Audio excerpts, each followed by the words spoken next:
Hello students, welcome back our YouTube channel. उम्मीद है आपने पिछलो वीडियो ध्यान से देखे और पढ़े होंगे।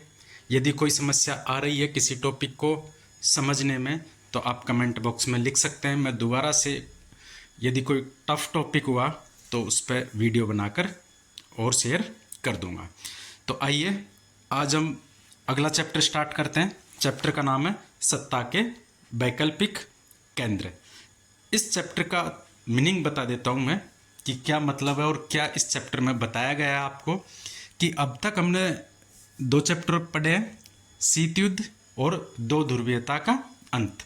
तो शीत युद्ध और दो ध्रुवीयता में विश्व में मुख्यतः दो ध्रुव थे या दो शक्ति के केंद्र थे, एक अमेरिका और एक सोवियत संघ। इस चैप्टर में बताया गया है कि इन दोनों के अलावा और शक्ति के केंद्र कौन कौन से हैं। तो अमेरिका और सोवियत संघ के अलावा एक और जो शक्ति का केंद्र है वो है यूरोपीय यूनियन। इस चैप्टर में आधा पोर्शन यूरोपीय यूनियन का है, उसके अलावा आसियान और सार्क भी है। तो हम देखते हैं आज पहला क्वेश्चन कि यूरोपीय आर्थिक सहयोग संगठन की स्थापना किस योजना के तहत हुई। ऑप्शन ए कोलंबो योजना, ऑप्शन बी मार्शल योजना, ऑप्शन सी ट्रूमैन सिद्धांत, ऑप्शन डी वारसा संधि। तो इसका आंसर है मार्शल योजना। क्या थी मार्शल योजना और इसमें ये यूरोपीय आर्थिक सहयोग संगठन क्या था। तो जब 1945 में द्वितीय विश्व युद्ध समाप्त हुआ उस समय यूरोप तहस नहस की स्थिति में था, आर्थिक हालत बहुत खराब थी। तो अमेरिका ने एक स्कीम निकाली, या ऐसे कह सकते हैं कि यूरोप के जो देश थे जो पूंजीवाद को मानते थे या अमेरिका का जिन्होंने समर्थन किया था, उनकी आर्थिक सहायता करने के लिए अमेरिका ने मार्शल योजना लागू की थी।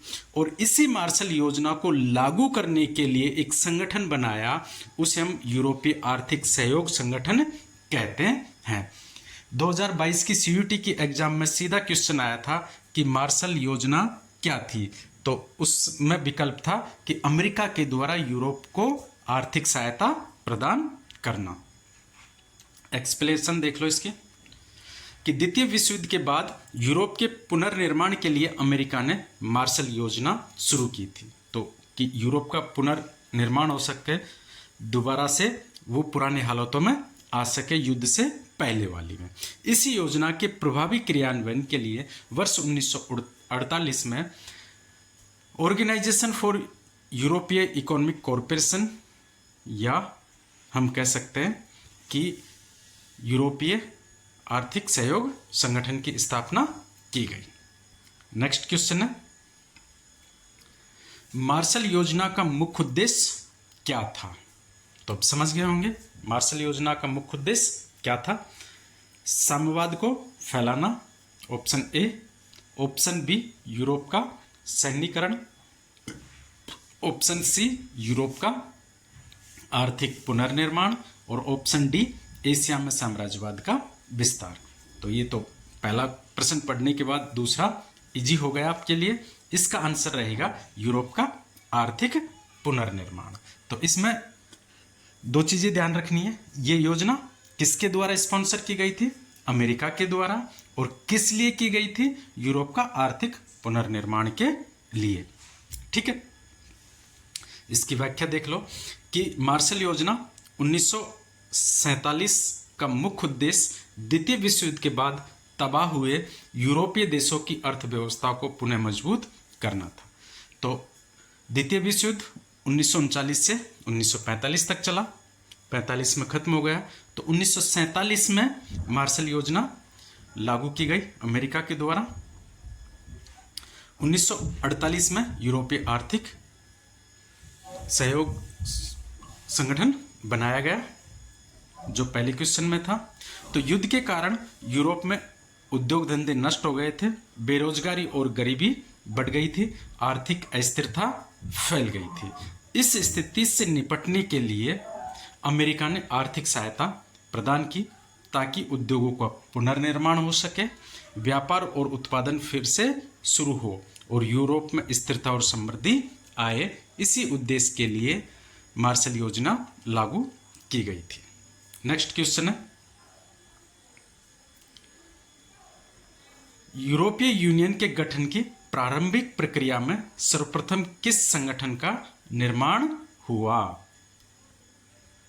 पहला ऑप्शन है यूरोपीय आर्थिक समुदाय, दूसरा ऑप्शन है यूरोपीय संघ और तीसरा ऑप्शन है यूरोपीय कोयला और इस्पात समुदाय और चौथा ऑप्शन है यूरोपीय केंद्रीय बैंक।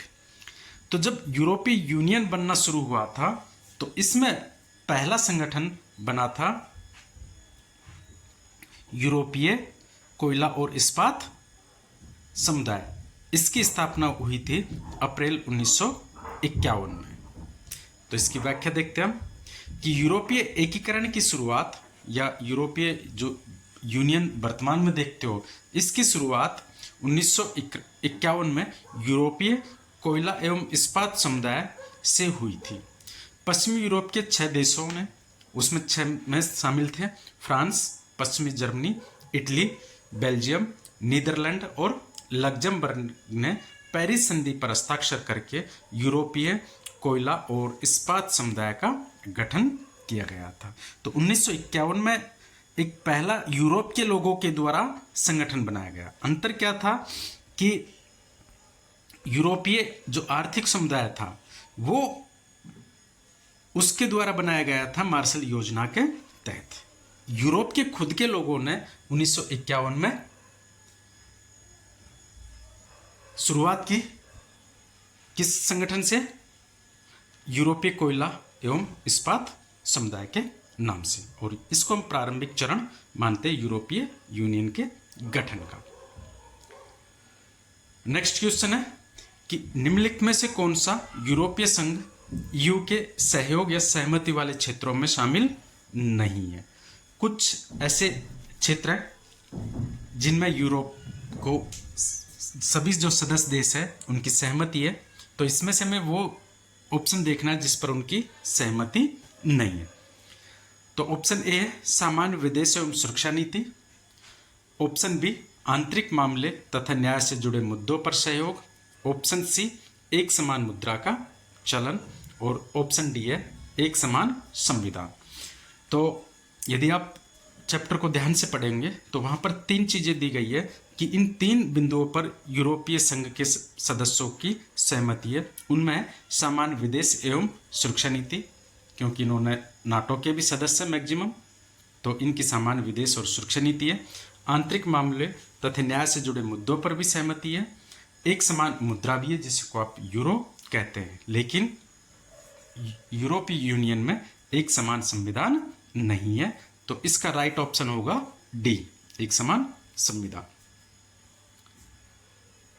तो यूरोपीय संघ के सदस्यों ने कई क्षेत्रों में आपसी सहयोग और सहमति विकसित की है, जैसे सामान्य विदेश एवं सुरक्षा नीति, आंतरिक मामलों और न्याय से जुड़े मुद्दों पर सहयोग, एक समान मुद्रा जिसे आप यूरो बोलते हैं। हालांकि सभी देशों ने इसे नहीं अपनाया, फिर भी ये ईयू का एक प्रमुख सहयोग क्षेत्र है, अधिकांश देशों ने अपना रखी है। लेकिन एक समान संविधान यूरोपीय यूनियन या ईयू में लागू नहीं है। ईयू ने संविधान बनाने का प्रयास तो किया था, परंतु सभी देशों की सहमति न मिलने के कारण ये लागू नहीं हो सका। नेक्स्ट क्वेश्चन है, और ऐसे क्वेश्चन हर बार 1-2 आते हैं, और विशेषकर ईयू का तो क्वेश्चन आता ही इस प्रकार का कि कौन सी संधि में क्या प्रस्ताव था, क्या सहमति बनी थी। तो यहाँ पर 4 संधियाँ हैं, पेरिस संधि, रोम संधि, सांगेन संधि और मैस्ट्रिक्ट संधि। इधर जो तथ्य है वो है यूरोपीय संघ का गठन, यूरोपीय आर्थिक समुदाय का गठन, सीमा नियंत्रण व्यापार के संदर्भ में, और यूरोपीय कोयला और इस्पात समुदाय। तो इसका राइट आंसर है ए। हम देख लेते हैं डिटेल में कि किस संधि में क्या हुआ था। पेरिस संधि जो 1951 में हुई थी, उसमें यूरोपीय कोयला और इस्पात समुदाय बना था। रोम संधि 1957 में हुई थी, इसमें यूरोपीय आर्थिक समुदाय बना था। और सांगेन संधि 1985 में हुई थी, सदस्य देशों के बीच सीमा नियंत्रण समाप्त कर दिया गया था। व्यापार के उद्देश्य से सीमा नियंत्रण व्यापार के उद्देश्य से समाप्त कर दिया गया था। यहाँ के लोग, एक देश के व्यापारी दूसरे देश में बिना वीजा के जा सकते हैं। और लास्ट संधि है maastricht संधि 1992 में, जिसमें ईयू को अंतिम रूप दिया गया, या जो वर्तमान नाम आप देखते हो यूरोपीय यूनियन, वो maastricht संधि के तहत ही मिला था।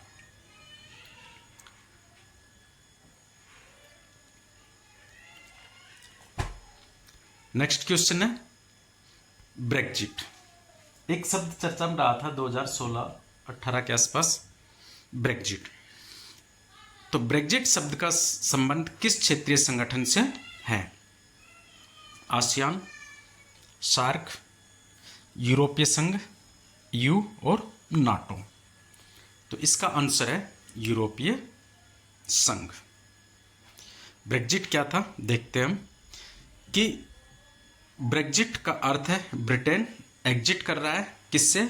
यूरोपीय यूनियन से, यानी ब्रिटेन का यूरोपीय संघ ईयू से बाहर निकलना। वर्ष 2016 में ब्रिटेन में जनमत संग्रह हुआ, जिसमें 51.9% मतदाताओं ने फैसला किया कि ब्रिटेन यूरोपीय संघ से बाहर हो जाए, और 31 जनवरी 2020 को ब्रिटेन ईयू से बाहर हो गया। उसके बाद वर्तमान में यूरोपीय यूनियन की सदस्य संख्या 27 है। जब ब्रिटेन सदस्य था तो इसकी सदस्य संख्या 28 थी, लेकिन जब ब्रिटेन बाहर हो गया, ब्रिटेन एग्जिट हो गया, तो सदस्य संख्या रह गई 27। नेक्स्ट क्वेश्चन है यूरोपीय निम्नलिखित कथनों पर विचार कीजिए। यूरोपीय संघ की शुरुआत यूरोपीय कोयला और इस्पात समुदाय से हुई है, ये भी आपने पढ़ा था, स्टेटमेंट सही है। सभी यू सदस्य देश नाटो के भी सदस्य हैं, ऐसा सही है या गलत? आप सोचो कि यू के जितने सदस्य देश हैं वो नाटो के भी सदस्य है या नहीं है। नाटो आपने पढ़ा होगा, कहाँ पे पढ़ा था? शीत युद्ध में। क्या था? नाटो एक सैन्य संगठन है जो अमेरिका के नेतृत्व में चलता है, और इसके अपोजिट में दूसरा सैन्य संगठन था वारसा, जो कि सोवियत संघ के संगठन में चलता था। दोनों सैन्य संगठन थे, लेकिन ऐसा जरूरी नहीं है कि ईयू के सदस्य नाटो के भी सदस्य हो।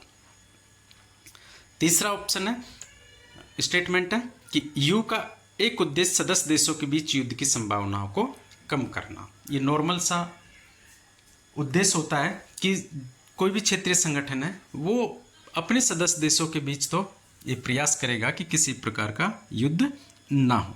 तो ये भी स्टेटमेंट सही है। यू एक आर्थिक और राजनीतिक संगठन है। यू पहले आर्थिक उद्देश्य के लिए बनाया गया था, लेकिन धीरे धीरे राजनीतिक संगठन में भी बदल गया। क्यों, किस आधार पर हम कह सकते हैं? क्योंकि यूरोपीय यूनियन की एक अलग से पार्लियामेंट है, जिसे हम यूरोपीय संसद भी कहते हैं। हमारे यहाँ पर जैसे एमपी चुनकर संसद में आते हैं, ऐसे ही यू के सदस्य देशों से सदस्य चुनकर यूरोपीय संसद के लिए जाते हैं। तो इस वजह से हम कह सकते हैं कि राजनीतिक संगठन भी है। तो देखिए इसमें से कौन कौन से कथन सही है और कौन सा गलत है। तो हमने चेक किया था इधर से, दूसरा कथन गलत है, पहला सही है, तीसरा सही है और चौथा कथन सही है। तो आंसर क्या हो जाएगा इसका? बी। 1, 3 और 4 सही है। तो ईयू के कुछ देश हैं तटस्थ नीति को अपनाते हैं कि वो किसी भी सैन्य संगठन में या सैन्य संधि में शामिल नहीं होते हैं, इसलिए वो नाटो में शामिल नहीं है। यदि आप उदाहरण के रूप में देखना चाहें तो जैसे ऑस्ट्रिया, आयरलैंड, माल्टा, साइप्रिस है, ये नाटो के सदस्य नहीं है, जबकि EU या यूरोपीय यूनियन के सदस्य है। नेक्स्ट क्वेश्चन है, ये क्वेश्चन CUT 2025 में आया है। यूरोपीय संघ के एकीकरण एजेंडे के विरुद्ध यूरो संदेहवादी प्रतिक्रिया के रूप में डेनमार्क और स्वीडन ने किस संधि का विरोध किया था? तो जब ये संधियों का दौर चल रहा था यूरोपीय यूनियन के निर्माण में, तो डेनमार्क और स्वीडन ने एक संधि का विरोध किया था। वो कौन सी संधि है? ऑप्शन ए बैंकॉक घोषणा, बी maastricht संधि, सी सामरिक हथियार सीमा संधि और डी वार्सा संधि। तो नॉर्मल सी बात है, वार्सा तो ऑप्शन ही नहीं होगा क्योंकि ये तो सोवियत संघ से संबंधित है। इसको हम बोलते हैं एलिमिनेट मेथड, कि हटा दो ऑप्शन कि कौन सा ऑप्शन आपके आंसर में नहीं हो सकता। आपको अब 3 ऑप्शन पर ही सोचना है। बैंकॉक घोषणा, क्योंकि बैंकॉक दक्षिण पूर्व एशिया में, तो ये भी ऑप्शन नहीं हो सकता। और यदि आपने चैप्टर को ध्यान से पढ़ा है तो ऑप्शन सी सामरिक हथियार सीमा संधि, इस प्रकार की कोई संधि यूरोपीय यूनियन के निर्माण में हुई नहीं है। तो आपका ऑप्शन क्या बचता है? maastricht संधि। लेकिन ये जो ट्रिक आएगी, आपको पढ़ने के साथ साथ IQ लेवल को सोचने विचारने में यूज करना होगा, लॉजिक लगाना होगा, और तब आंसर निकल पाएगा। यदि इस प्रकार से आप प्रयास करते हो तो 5-6 क्वेश्चन आराम से आप ऐसे निकाल ले सकते हो जो आपको पता नहीं था, लेकिन आप उसका आंसर सही कर सकते हो। तो यहाँ आंसर होगा maastricht संधि। तो डेनमार्क और स्वीडन ने maastricht संधि का विरोध किया था जो 1992 में हुई थी। ये संधि यूरोपीय संघ के एकीकरण को बढ़ावा देने के लिए थी, लेकिन कई देशों में इसके विरोध भी हुए थे। डेनमार्क ने 1993 में एक जनमत संग्रह में इस संधि को मंजूरी दी थी, और उसके बाद स्वीडन ने इस संधि को 1995 में स्वीकार किया था। अर्थात डेनमार्क 1993 में सदस्य बना और स्वीडन 1995 में। नेक्स्ट क्वेश्चन है कि क्षेत्रीय संगठनों का मुख्य उद्देश्य क्या होता है? बहुत बार सिंपल सा क्वेश्चन है, लेकिन पूछ लिया जाता है कि मुख्य उद्देश्य क्यों है? विश्व में बहुत से क्षेत्रीय संगठन बने हुए हैं, इनका उद्देश्य क्या है? तो ऑप्शन है सदस्य देशों के बीच युद्ध को बढ़ावा देना, केवल सैन्य शक्ति को बढ़ाना, सदस्य देशों के बीच सहयोग, शांति और विकास को बढ़ावा देना, एक देश का प्रभुत्व स्थापित करना। तो फिर इसमें आप लॉजिक लगा सकते हो कि युद्ध को बढ़ावा देना किसी भी क्षेत्रीय संगठन का उद्देश्य नहीं होता। केवल सैन्य शक्ति बढ़ाने के लिए क्षेत्रीय संगठन नहीं बने, क्योंकि क्षेत्रीय सैन्य शक्ति वो खुद ही बढ़ाते हैं, दूसरे के सहयोग से बहुत कम बढ़ पाती है। कोई भी क्षेत्रीय संगठन ऐसा नहीं चाहेगा कि एक ही देश का प्रभुत्व हो। तो ऑप्शन सी बचता है इसमें कि सदस्य देशों के बीच सहयोग, शांति और विकास को बढ़ावा देना क्षेत्रीय संगठनों का मुख्य उद्देश्य होता है। तो क्षेत्रीय संगठनों जैसे EU, आसियान, सार्क का मुख्य उद्देश्य सदस्य देशों के बीच सहयोग, आर्थिक विकास और शांति को मजबूत करना होता है। आज का लास्ट क्वेश्चन है कि यूरोपीय संघ को सबसे सफल क्षेत्रीय संगठन बनाने वाला मुख्य कारण क्या है? विश्व में जितने भी क्षेत्रीय संगठन हैं उनमें सबसे सफल क्षेत्रीय संगठन माना जाता है किसको? यूरोपीय यूनियन को। और उसका कारण क्या है? केवल सैन्य शक्ति पर निर्भरता, ऑप्शन ए था। ऑप्शन बी है सदस्य देशों के बीच गहरा आर्थिक और राजनीतिक एकीकरण। ऑप्शन सी एक देश का पूर्ण नियंत्रण। और ऑप्शन डी केवल सांस्कृतिक सहयोग पर जोर। तो कोई भी क्षेत्रीय संगठन है वो तब ज़्यादा सफल रहता है कि उन देशों के बीच आपसी कोई विवाद ना हो, सदस्य देशों के बीच में लड़ाई झगड़े ना हो, और वहाँ पर आर्थिक और राजनीतिक विश्वास या एकीकरण हो। तो इसका राइट ऑप्शन होगा बी, सदस्य देशों के बीच गहरा आर्थिक और राजनीतिक एकीकरण। तो EU की सफलता का सबसे बड़ा कारण सदस्य देशों के बीच गहरा आर्थिक, कॉमन मार्केट, यूरो, एकल मुद्रा और राजनीतिक एकीकरण है जिसने सहयोग और स्थिरता को मजबूत किया है। तो ये था आपका सत्ता के वैकल्पिक केंद्र पाठ का भाग 1। यदि वीडियो पसंद आता है तो इस चैनल को सब्सक्राइब करें, लाइक करें और अपने दोस्तों को शेयर करें ताकि इस टेस्ट सीरीज़ का फ़ायदा उनको भी मिल सके। थैंक यू, मिलते हैं अगले वीडियो में।